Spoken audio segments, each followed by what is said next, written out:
अबरा बादशाह हाथिन जो लश्कर काए आयो बैतुल्ला के ड्राइण जे लाइ। मिना ऐं अरफात जे विच में हिकिड़ी वादी आहे मुहसब, इते अची अबरा जो लश्कर बीठो। हज़रत ख्वाजा अब्दुल मुतलिब जा उठ पिया चढ़नि, फ़ौजनि उन्हनि उठनि खे ॿधो। अबरा चयो बैतुल्ला जो मुतवली अचे। उन वक़्त में बैतुल्ला जो मुतवली साईं जन जो ॾाॾो ख्वाजा अब्दुल मुतलिब हुयो, वॾो कदावर, हसीन जमील, रोब ताब वारो माण्हू।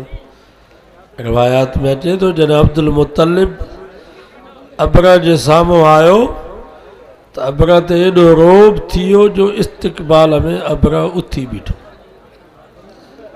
त अबरा बादशाह ख्वाजा अब्दुल मुतलिब खे चयो, जनाब असांजो जहिड़ो तव्हां सां न आहे, मके जी आवाम सां असांजी दुश्मनी न आहे, असांजो जहिड़ो बैतुल्ला सां आहे, बसि बैतुल्ला ॾाहे असां हलिया वेंदासीं, जेको रुकावट बणिबो उन सां जहिड़ो कंदासीं। त हज़रत अब्दुल मुतलिब फरमायो, जनाब तुंहिंजे फ़ौजनि मुंहिंजा उठ ॿधा आहिनि, असांखे पंहिंजा उठ वापसि कयो। त अबरा बादशाह हैरान थी वियो, हीउ बैतुल्ला जो मुतवली, हिनखे बैतुल्ला जो फ़िक्र न आहे, हिनखे उठनि जो फ़िक्र आहे। त उन वक़्त में जनाब हज़रत ख्वाजा अब्दुल मुतलिब अबरा बादशाह खे जेके लफ़्ज़ चया उहे सोन जे पाणी जे लिखण जे क़ाबिल आहिनि। ख्वाजा अब्दुल मुतलिब फरमायो, जनाब इन्हनि उठनि जो मालिक मां, तंहिंजे करे मुंहिंजी ज़िम्मेवारी आहे त मां पंहिंजे उठनि खे छॾायां, बाक़ी हिन बैतुल्ला जो मालिक मां न आहियां, बैतुल्ला जो मालिक असांजो अल्लाह आहे।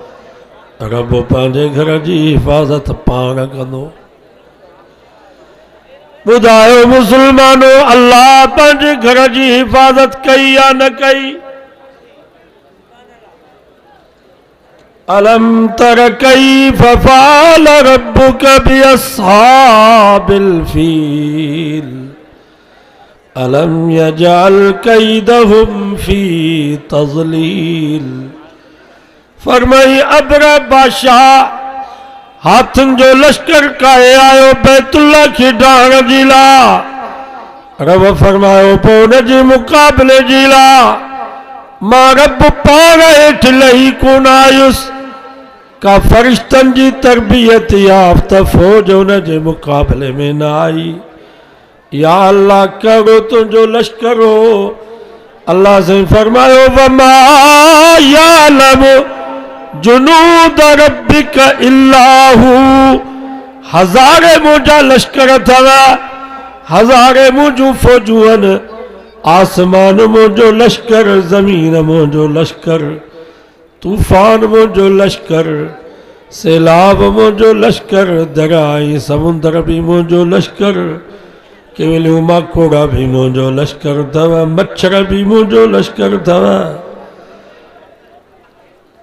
पर अबरा बादशाह जे मुक़ाबले जे लाइ जेको अल्लाह जो लश्कर आयो, वअरसल अलैहिम तैरन अबाबील, नंढड़ा पखी हुया झरकी जेतिरा। या अल्लाह भला उन्हनि वटि गोरी मिसाइल हुयो, उन्हनि वटि एटम बम हुया, किलेशन जा राइफल जूं उन्हनि वटि गोलियूं। फरमाइनन तरमीहिम बिजारतिम मिन सिजील। सब चो सुभान अल्लाह।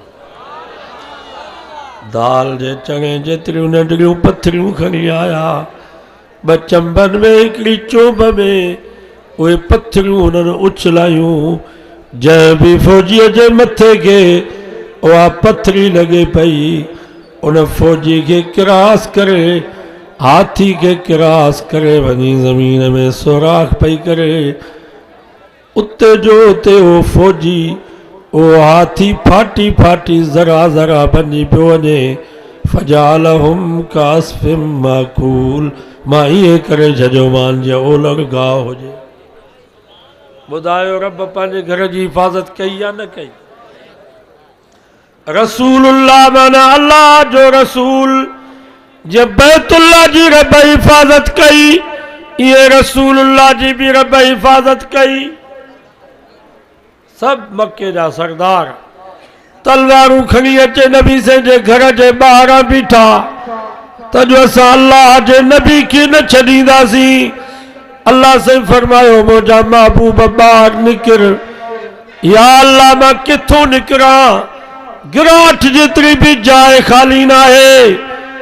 अल्लाह से फरमायो तू पत्थरनि जी मुठ उछला। सब चो सुभान अल्लाह। वमा रमैत इज़ रमैत वलाकिन अल्लाह रमा। मुंहिंजा महबूब तू पत्थरनि जी मुठ उछला, इन्हनि पत्थरनि खे तराई करे तुंहिंजे दुश्मननि जी अखियुनि खे अंधो बनाए तुंहिंजे वार वार जी हिफ़ाज़त मां रब पाण कंदुसि। ॿुधायो रब पंहिंजे रसूल जी हिफ़ाज़त कई या न कई? वलीउल्लाह माना अल्लाह जो दोस्त। जीअं बैतुल्लाह जी रब हिफ़ाज़त कई आहे, जीअं रसूलुल्लाह जी रब हिफ़ाज़त कई आहे, कलर ॻोठ जा मुसलमानों ईअं रब पंहिंजे दोस्तनि जी भी हिफ़ाज़त कंदो अथव। तमां तोखे रब जे दोस्तनि जो हिकिड़ो वाक़ियो ॿुधायां। कुरान ऐं हदीस जे रोशनी में दकियानूस हिकिड़ो ज़ालिम बादशाह हुयो। हिकिड़ी पासे ॾांहुं बाहि जो मच ॿारायई, ॿिए पासे ॾांहुं बुत बीहारियई। पूरे मुल्क में ऐलान कयईं जेको मुंहिंजो सजदो कंदो, मुंहिंजे बुत जो सजदो कंदो, नौकरी उनखे मिलंदी, उहिदा उनखे मिलंदा, ठीका उनखे मिलंदा, वज़ारतूं उनखे मिलंदियूं। जेको मुंहिंजो ऐं मुंहिंजे बुत जो सजदो न कंदो उनखे जहिड़े बाहि में जलाईंदुसि। पर यादि रखो मुसलमानो, इन लिकुल्लि फिरऔन मूसा। जिथे बातिल फिरौन जी सूरत में ईंदो त हक़ हज़रत मूसा जी सूरत में ईंदो, बातिल निमरूद जी सूरत में ईंदो, हक़ हज़रत इब्राहिम जी सूरत में ईंदो, बातिल अबू जहल, अबू लहब, उतबे ऐं शेबे जी सूरत में ईंदो, हक़ मोहम्मद मुस्तफ़ा जी सूरत में ईंदो, बातिल बिदअत कादियानियत मिर्ज़ाइयत राफ़िज़ियत सरमादाराना निज़ाम जे सूरत में ईंदो त हक़ इंशाअल्लाह उलमा देवबंद जमियत उलमा इस्लाम जी सूरत में ईंदो। खोड़ हुया, बादशाह जो सजदो कयूं, बुत जो सजदो कयूं, पर उते चंद नौजवान हुया। इन्नहुम फित्यतुन आमनू बिरब्बिहिम। रब सां वाइदो कयूं या अल्लाह असां बाहि में जलण बर्दाश्त कंदासीं, असांखे फांसी क़बूल आहे पर तोखो सवाब जे आॾो कोन झुकंदासीं। वरबतना अला कुलूबिहिम। रब फरमा असां उन्हनि जे दिलनि खे मज़बूत कयोसीं। इज़ क़ामू बीठा हुया इहे मुजाहिदनि वांगुरु। बादशाह चनि मुंहिंजो सजदो छो था कयो? उन्हनि नौजवाननि चयो फ़क़ालू रब्बुना व रब्बुस समावाति वल अर्ज़। तू भी असांजो रब नाही, तुहारो बुत भी असांजो रब न आहे, असांजो रब हो आहे जेको आसमान ऐं ज़मीन जो रब हो। असां रब खां सवाइ ॿिए जे आॾो कोन झुकंदासीं। बादशाह चए ठीकु आहे, सुभाणे ताईं तव्हांखे मोहलत आहे, सोचो। क़ुर थो फरमाए 7 नौजवान हिकिड़ी गार में अची वेठा। मशवरो कयूं छा कजे हाणे? आख़िर पाण में फ़ैसिलो कयूं त मरंदासीं मगर रब खां सवाइ ॿिए जे आॾो न झुकंदासीं। पोइ सुम्ही पिया। फज़रबना अला आज़ानिहिम फिल कहफ़ि सिनीन अददा। रब जो पंहिंजे दोस्तनि सां एॾो प्यार हूंदो आहे, एतिरो अम्मा जो पंहिंजे बच्चनि सां प्यार न आहे। क़ुर थो फरमाए जीअं अम्मा पंहिंजे बच्चनि खे कननि ते थपकी हणी करे निंड कराईंदी आहे, रब फरमायो मां भी पंहिंजे दोस्तनि जे कननि ते कुदरत जी थपकी हणी करे उन्हनि खे निंड करायमि। या अल्लाह केतिरो वक़्तु निंड अची वञनि, हिकिड़ी राति हिकिड़ो ॾींहुं हफ्तो या महीनो साल या बसाल फरमाई वलबिथू फी कफ़िहिम सलासमिअतिन सिनीन वज़दादू तिसा। रब फरमायो मां पंहिंजे दोस्तनि खे निंड ॾेई छॾियमि पर 309 साल 309 साल निंड में पिया। 309 सालनि जे अंदरि रब फरमा मुझे दोस्तन के बुख भी कान लगी, उन भी कान लगी, लट्टा भी उन्हनि जा मेरा कोन थिया, वार भी उन्हनि जा वॾा कोन थिया। 309 सालनि जे अंदरि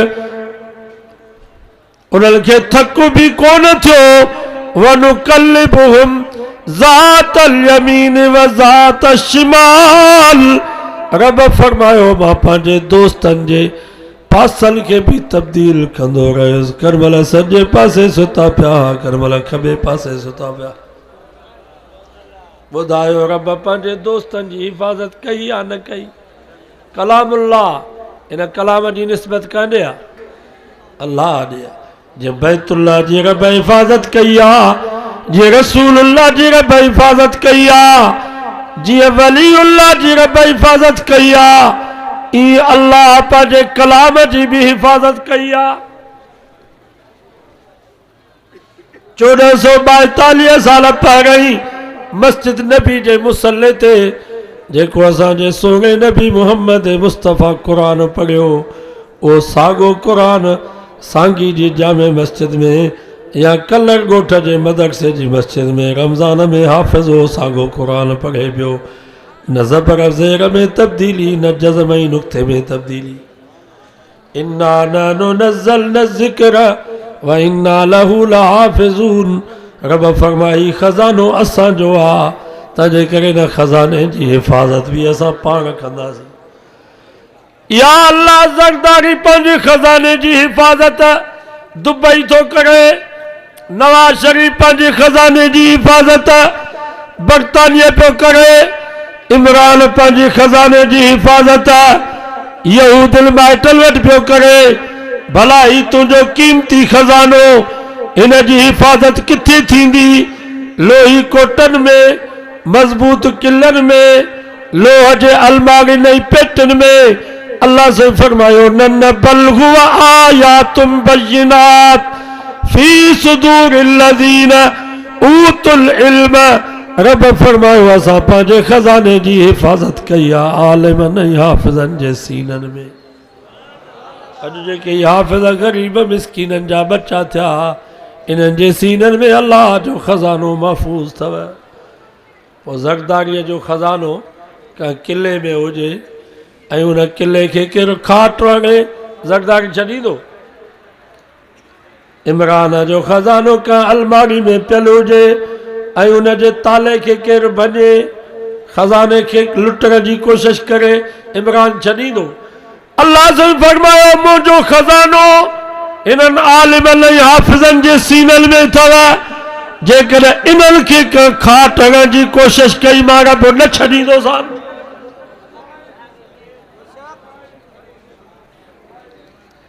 महिरबानी कयो, इन्हनि आलिमनि तालिबनि सां ॾाढा बि न ॻाल्हाईंदा कयो।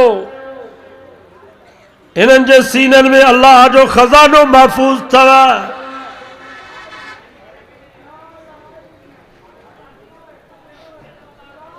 अदब कयो इन्हनि जो।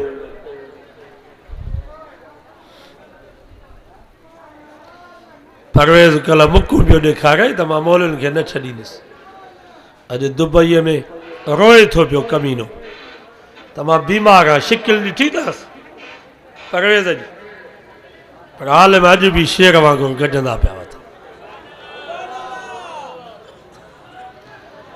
हीअ हाल में रुक जा चङा अथव, इन्हनि खे चॿाड़ण जी कोशिशि कंदो, 32 हली वेंदा। थियो आलिम या त तालिब या ॿुधंदड़ या मुहिब, ऐं पंजो हरगिज़ न थी तूं यादि ही फरमान कर। थियो आलिम या त तालिब, आलिम थी या तालिब थी।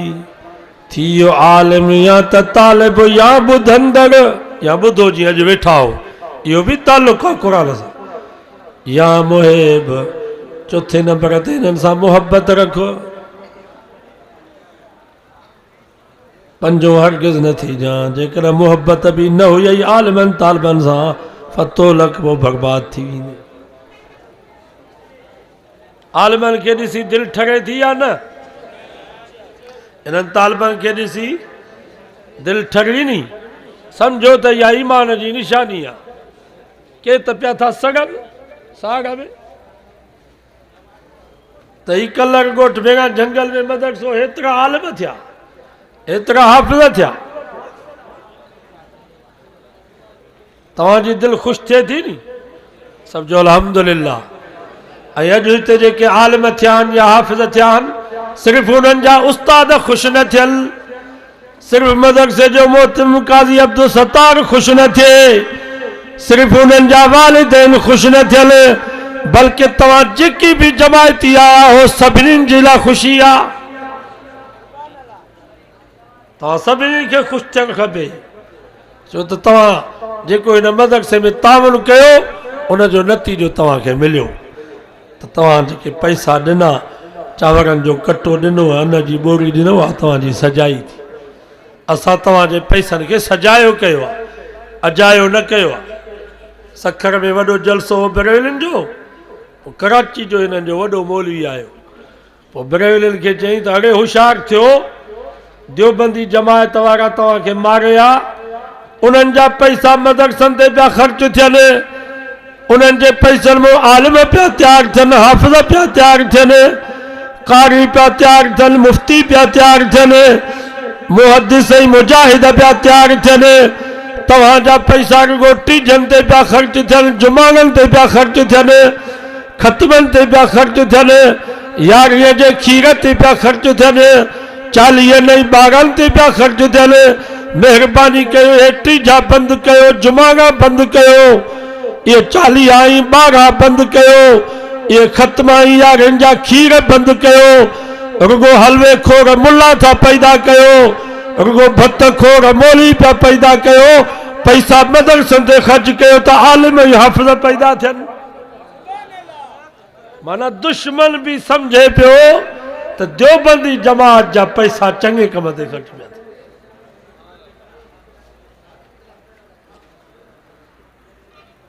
ये तव्हांजो तावन आहे ऐं इन्हनि आलिमनि जी महिनत आहे जो अल्हम्दुलिल्लाह असांजो क़ुरान भी महफ़ूज़ 1450 साल गुज़री विया आहिनि। अॻो दौर भी आयो मुस्लमाननि ते, जेकर कंहिंजो नालो मुहम्मद हूंदो हो त उनखे त मारींदा, पर सॼे घर जे भातिल खे मारे छॾींदा। त तव्हां मुस्लमाननि जो नालो छो रखियो आहे? 1450 साल में 18 साल में भी आया, जेकर घर में कुरान मजीद जो नुस्ख़ो पियल हूंदो हो त उन कुरान खे त साड़ींदा, पर घर जे सभिनी बातिल खे साड़े छॾींदा। त तव्हां घर में कुरान छो रखियो आहे?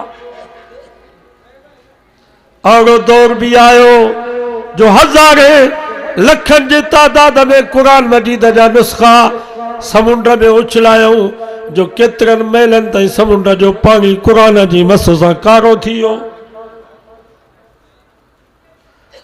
मुसलमाननि जा शहर बर्बाद कयूं, मुल्क बर्बाद कयूं, लखनि जे तादाद में मुसलमान शहीद कयूं, पर अल्हम्दुलिल्लाह कुरान मजीद जे सिपारे में तो तब्दीली न आणे सघिया, सूरत त न मटाए सघिया, रुकू ऐं आयत में भी तब्दीली न अची सघी, पर कुरान मजीद जे ज़बरुल ज़ेर नुक्तन ऐं जज़्बुल खे भी केरु मटाए न सघियो आहे। असांजो कुरान भी महफ़ूज़, असांजी सही बुखारी भी महफ़ूज़, सही मुस्लिम भी महफ़ूज़, इब्न माजा नसाई भी महफ़ूज़, अबू दाऊद तिरमिज़ी भी महफ़ूज़, हदीस असांजी महफ़ूज़, पर फ़िक़्ह भी महफ़ूज़, असांजी हिदाया महफ़ूज़, असांजी शरअ विकाया महफ़ूज़, असांजी कंज़ महफ़ूज़, असांजी कुदूरी महफ़ूज़। पर 1100 साल पहिरीं सादी फारसी में किताब लिखियो करीमा गुलिस्तां बोस्ता, शेख फरीदुद्दीन अतार किताब लिखियो पंधनामो। मुसलमानो तव्हांजो तावन आहे इन आलमन जी मेहनत जो करीमा भी महफूज, गुलिस्तान बोस्तान भी महफूज, पंदनामो भी महफूज, पहली फारसी भी महफूज, अल्हम्दुलिल्लाह सजो दीन असांजो महफूज आ। इन वक्त भी अमेरिका बरतानिया तो आवींदो उते तव्हांखे अशहदु अन्न मूसा कलीमुल्लाह जो आवाज़ ॿुधण में न ईंदो, अशहदु अन्न ईसा रूहुल्लाह जो आवाज़ ॿुधण में न ईंदो। अमेरिका बरतानिया फ्रांस कैनेडा जे दरो दीवार मां तव्हांखे आवाज़ ॿुधण में ईंदो, अशहदु अन्न मुहम्मद रसूलुल्लाह।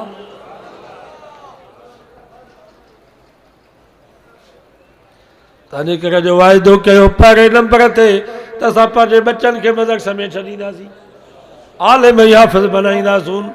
हेॾा ई शिकारपुर, कंदकोट, कश्मोर, जेकमबाद वीचारा बरोच माण्हू ग़रीब घरनि खे न कोट न लोड़ो, बच्चा मदरसनि में छॾियूं, अॼु उन्हनि जा बच्चा हाफ़िज़ थी विया, आलिम थी।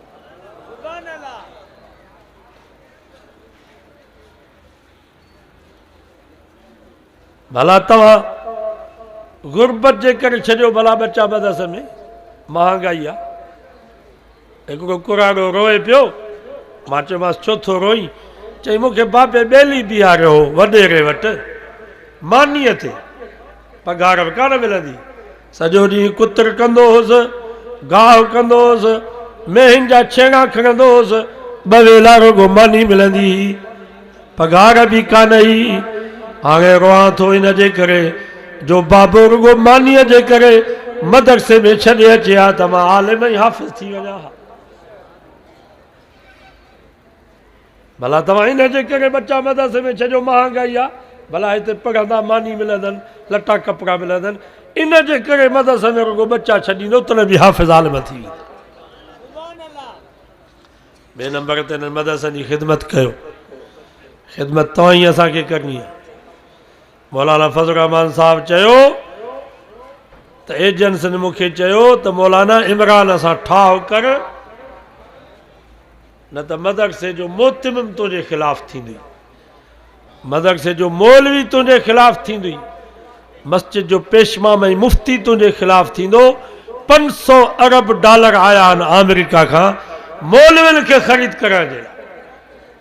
ॿिया त पंहिंजी जात, मौलवी बरेली छॾियो, शिया छॾियो, ॿियनि मौलवियुनि खे, असांजे मौलवियुनि खे ख़रीद करण जे लाइ 500 अरब डॉलर आया। पर मौलाना फज़ल रहमान साहब फरमा भली बुख भरम जी शल न वञे शान, असां पिनी करे मदरसा हलाईंदासीं, चंदो करे मस्जिदूं मदरसा ठाराईंदासीं, तव्हांजे पैसे ते असां थुक बि न हणंदासीं। ऐं तव्हां दीनदारनि जे पैसनि जी बरकत ई आहे।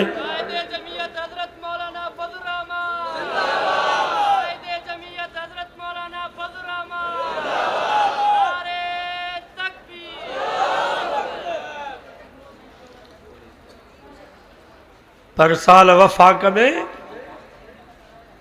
जन हाफ़िज़नि इम्तिहान ॾिनो 72,000 उन्हनि जो तादाद, जिनमें 13,000 नियाणियूं। हिन साल डॉक्टर सैफुल्लाह मूंखे ॻाल्हि कई त 76,000 हाफ़िज़ थिया, अलाए 76,000 76,000 हाफ़िज़नि वफ़ाक में हिफ़्ज़ जो इम्तिहान ॾिनो आहे, जिनमें 15,000 हिन साल नियाणियूं आहिनि जेके क़ुर जो हाफ़िज़ आहिनि। पर साल 13,000 नियाणियूं हिन साल घणियूं थियूं, माना 3,000 अंगु वधियो नी। पर साल 72,000 हाफ़िज़ा हिन साल घणा, छा त माना 4,000 वधिया हाफ़िज़। अल्हम्दुलिल्लाह कमु वधे पियो, खुटे न पियो, मदरसा बि वधनि पिया, आलिम हाफ़िज़ बि वधनि पिया। अज़म कयो त इंशाअल्लाह इन्हनि मदरसनि जी ख़िदमत कंदासीं। तव्हां दीनदारनि जो पैसो इन्हनि मदरसनि में हूंदो त मदरसा हलंदा। हुकूमत चवे थी त असां इन्हनि खे पैसा ॾियूं, जीअं हराम जो पैसो मदरसनि में अचे त ही मदरसा बंदि थियनि, पर इंशाअल्लाह असां पंहिंजे अकाबरीन जे चवण ते हुकूमत खां पैसा न वठंदासीं, तव्हां दीनदारनि खां चंदो वठी करे मदरसा हलाईंदासीं। 3 नंबर ते हिननि मदरसनि जे लाइ दुआऊं घुरो, अलाह ताला हिननि इदारनि खे क़यामत ताईं आबाद फरमाए। सो सभु दुआ घुरंदो नी इंशाअल्लाह। अल्लाह से को दुआ है, अल्लाह ताला हिननि इदारनि